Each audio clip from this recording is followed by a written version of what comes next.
আজকে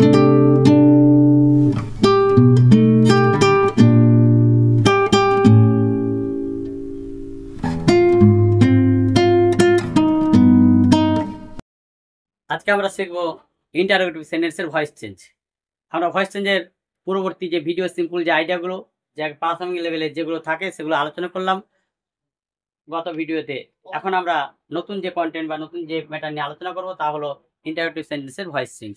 আজকে শিখবো কেমন ভাবে একেবারে সহজ সরল ধারণার মাধ্যমে যে কিভাবে ইন্টারোগেটিভ সেন্টেন্সের ভয়েস চেঞ্জ করে যায়। ইন্টারোগেটিভ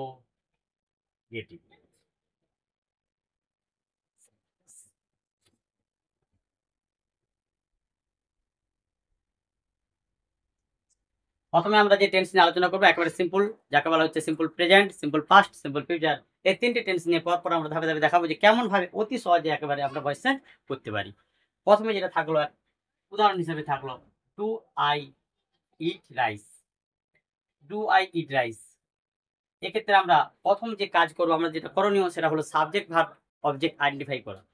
আমরা দেখলাম প্রথমে সাবজেক্ট আই, ভার্ব ইট এবং রাইস অবজেক্ট।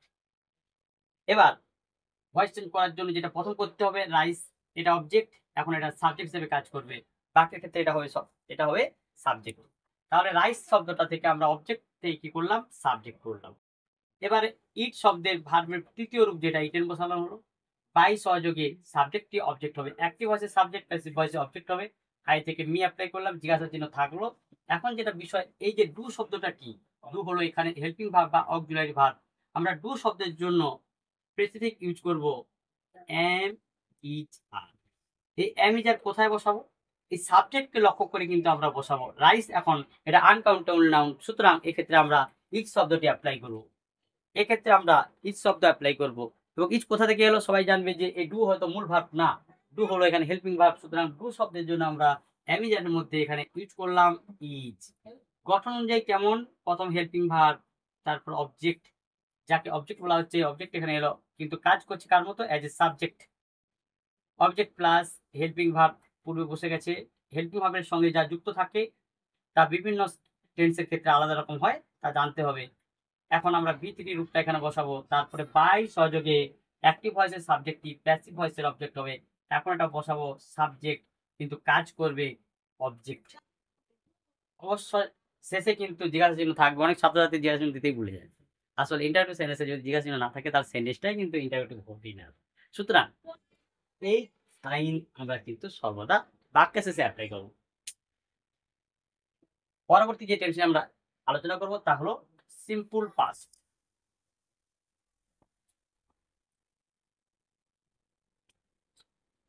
সিম্পল পাস্ট, একটা উদাহরণ নিলাম, ডিড আই সি হিম। প্রথমে সাবজেক্ট পেলাম, এটা ভার্ব, এটা অবজেক্ট। হিম থেকে আমরা ইউজ করব হি, সি থেকে সিন, বাই সহযোগে আই থেকে এই ডিড কি, ডিড আসলে হেল্পিং ভার্ব। আমরা জানি ডিড সমান ওয়াচ, ওয়ার। হি রয়েছে, হির ক্ষেত্রে আমরা ওয়াচ শব্দটি অ্যাপ্লাই করব। এখন উত্তর হলো যেটা was he seen by. Was he seen by. কত সহজে কত দ্রুত আমরা করতে পারছি শুধুমাত্র সাবজেক্ট ভার্ব অবজেক্ট আইডেন্টিফাই করার পরে। দেন যেমন ভয়েস চেঞ্জ করতে হয় তেমন করবো নরমালি, এবং ডিড শব্দের যেখানে অ্যাপ্রোপ্রিয়েট অ্যাপ্লাই করবো, যে ডিড এখানে ব্যবহার হবে ওয়াজ ওয়্যার। সুতরাং এখানে ডিড শব্দের পরিবর্তে আমরা ওয়াজ ওয়্যার বসাবো, কাকে লক্ষ্য করে, সাবজেক্টকে লক্ষ্য করে। এর পরবর্তী যে উদাহরণ যেটা সিম্পল ফিউচার, এখন আমরা আলোচনা করবো সিম্পল ফিউচার।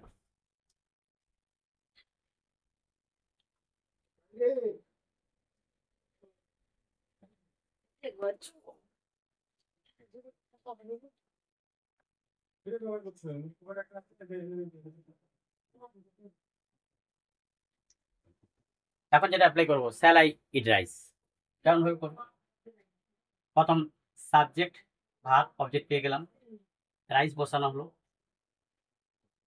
এর থেকে ইটেন অ্যাপ্লাই করলাম, বাই সহযোগী আই থেকে। এখন ব্যাপার হলো যে স্যার, তাহলে স্যালের পরিবর্তে আমরা কি বসবো, স্যালের পরিবর্তে বসবে স্যাল অবলিক উইল, এই দুটো মধ্যে যে কোনো একটা অল্টারনেট আমরা নিলাম, একটা নিলাম, অবশ্য সঙ্গে কি যোগ হবে? স্যাল উইলের সাথে বি যোগ হবে। এখানে রাইস যখন সাবজেক্ট হলো তখন আমরা জানি যে আমরাতে স্যাল বসে ও আদার যেগুলো থাকে উইল বসবে। রাইসের পরিবর্তে আমরা রাইস শব্দটি রয়েছে তাই আমরা স্যাল না বসে আমরা বসবো উইল।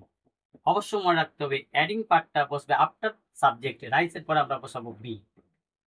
অনেকে আবার এখানে উইল বি বসায়, অনেকে এখানে বি অ্যাপ্লাই করে, কিন্তু এটা আসলে ভুল। আমরা জানি যে উত্তরের ক্ষেত্রে সর্বদা অ্যাডিং পার্ট যেটা, যেমন অ্যামিজার থাকলে যেমন বিং বসে, হ্যাভেজের ক্ষেত্রে বিংস, এবং মোডালের ক্ষেত্রে যেটা বি যোগ হয় সবসময় কোথায় বসবে? After subject. এই জিনিসটা সবসময় মনে রাখতে হবে বা খেয়াল রাখতে হবে, এই অ্যাডিং পার্ট সর্বদা কোথায় বসে। প্রথমে আমরা অনেকে এভাবে করি, প্রথমে রাইস বসাবো, তারপর দেখলাম উইল এখানে হলো, এই যে উইলের সাথে যে বি সেটা এখানে বসবে, মানে উইল বি, এই পুরো কম্বিনেশন উইল বি। তাহলে বি শব্দটা কোথায় বসে হলো? After subject. এটা স্পেসিফিক মনে রাখতে হবে যে বি শব্দটা কোথায় বসবে? After subject. এটা হলো অ্যাডিং পার্ট। এটা কি part? Adding part. Then it থেকে ইটেন বাই সহযোগে কেমন হলো? আই মি হলো। অবশ্য শেষে জিজ্ঞাসা দিন। আমরা আজকে বলছিলাম যে কি করে আমরা সহজে সিম্পল একেবারে সাধারণ নিয়ম মেনে, যেখানে কোন রকম কষ্ট না করে অতি সহজে সিম্পলের গেমগুলো আমরা শিখলাম। Simple present, simple past, simple future.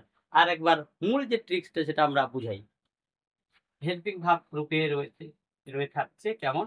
Do সমান am is। সেকেন্ড, ডিড সমান was were. Shall oblique will, shall be অথবা উইল। এটা হলো সিম্পলের প্রত্যেকটি যে টেন্স, প্রতি টেন্সের নিয়ম। এরপর আমরা আজকে শিখবো কন্টিনিউয়াস।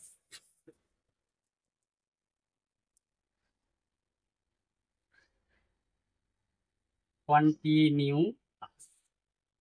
প্রথম প্রেজেন্ট,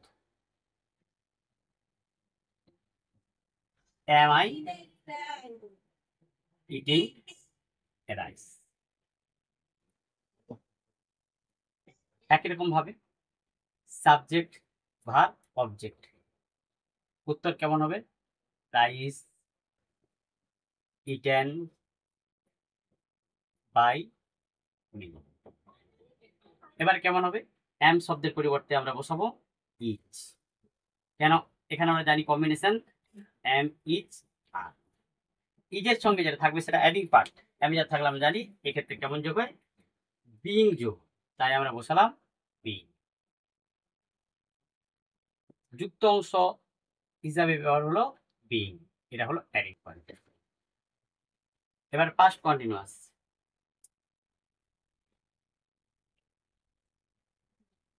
আমরা প্রশ্নে ব্যবহার করতে পারি ওয়াজ হি ডুইং ইট। প্রথমে বসবে ইট, এখানে ওয়াজ বসানো হলো, অ্যাডিং পার্ট বিং বসানো হলো, ডু ডিড ডান বসানো হলো ভিতরি বাই সহযোগে হি থেকে হি। অবশ্য শেষে জিজ্ঞাসা চিহ্ন। এই যে বিং শব্দটা এটা কিন্তু adding part after subject, adding part. আর জানি সিম্পল শিখলাম, এবার কন্টিনিউয়াসে প্রেজেন্ট কন্টিনিউয়াসে রূপ দিলাম, পাস্ট কন্টিনিউয়াসে অ্যাপ্লাই করলাম, কিন্তু ফিউচার কন্টিনিউয়াসে কোনরূপ ভয়েস চেঞ্জ হয় না, যেটা ইংরেজি গ্রামারে বা ইংরেজি ব্যাকরণে অ্যাপ্লাই হয় না। এর পরবর্তী ধাপ যেটা শিখবো সেটা হলো পারফেক্ট। পারফেক্টে কি কি রূপ রয়েছে? প্রেজেন্ট পারফেক্ট, পাস্ট পারফেক্ট ও future perfect.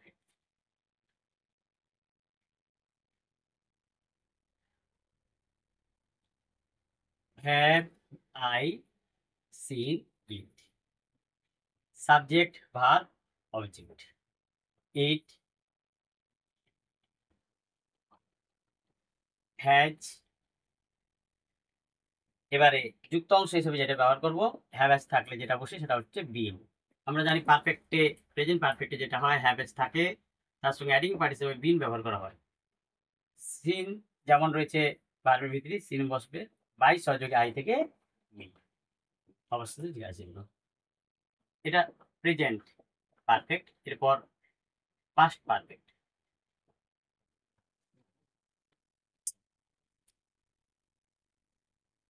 Had I seen it, it had, এবার হ্যাড থাকলে কি যোগ হবে বিন, ভিতরি সিন বাই সহযোগে আই থেকে মি। এই যে সিন শব্দ রয়েছে, সিন আসলে কি ভিতরি, এটা হলো ভিতরি, আর এই বিন শব্দটা রয়েছে এটা হলো অ্যাডিং পার্ট, অ্যাডিং পার্ট। এক্ষেত্রে এই বিন শব্দটা এখানেও adding part.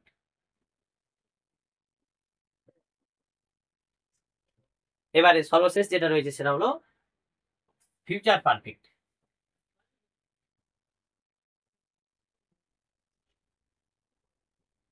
Future perfect, shall I have done it। এক্ষেত্রে কেমন অ্যাপ্লাই করব,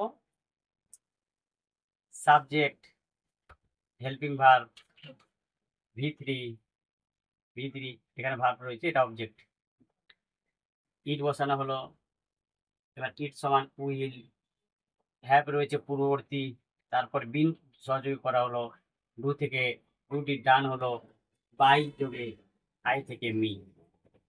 এক্ষেত্রে এই বিন যেটা এটা হলো অ্যাডিং পার্ট, এখানে বিন হলো অ্যাডিং পার্ট।